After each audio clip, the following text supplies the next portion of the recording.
United States Code refers to the Declaration of Independence as the organic law of the United States.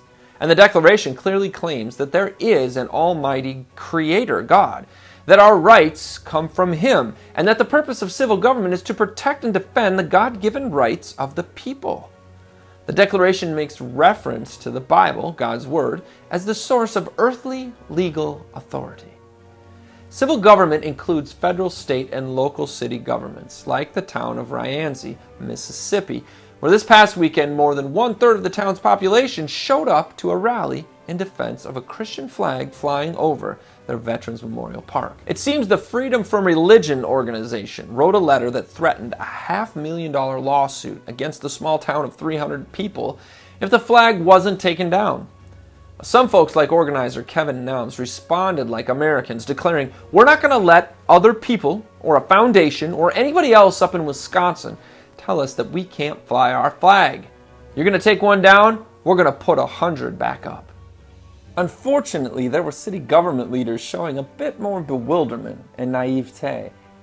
Believing that he had no choice in the matter, Rienzi Mayor Walter Williams pulled the flag down, saying, "I never dreamed that something like this would have happened in a town this small, but it happened."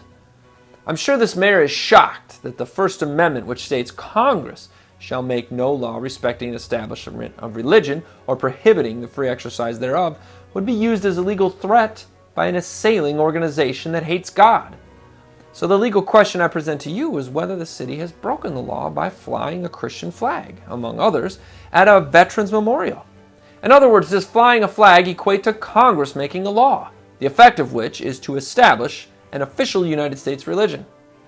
Well, the answer seems to be clearly no, for at least two very simple reasons. First, the city of Rienzi is not Congress. Second, a flag being hung is not a law. In order to find that a flag hung in Mississippi or anywhere else is a violation of the Establishment Clause, the first thing you have to conclude is that the city of Rienzi is, in legal contemplation, the Congress of the United States. Crazy, you say? I agree, but this is exactly the conclusion that some maintain through a legal fiction the courts call the incorporation doctrine.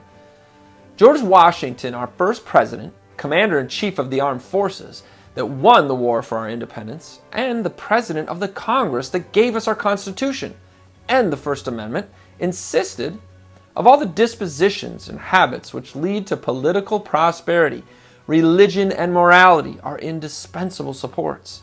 In vain would that man claim the tribute of patriotism who should labor to subvert these great pillars of human happiness, these firmest props of the duties of men and citizens.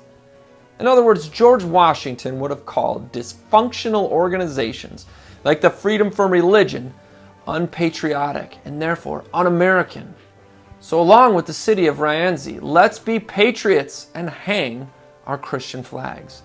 This is Jake MacAulay with the Institute on the Constitution, bringing you the American View.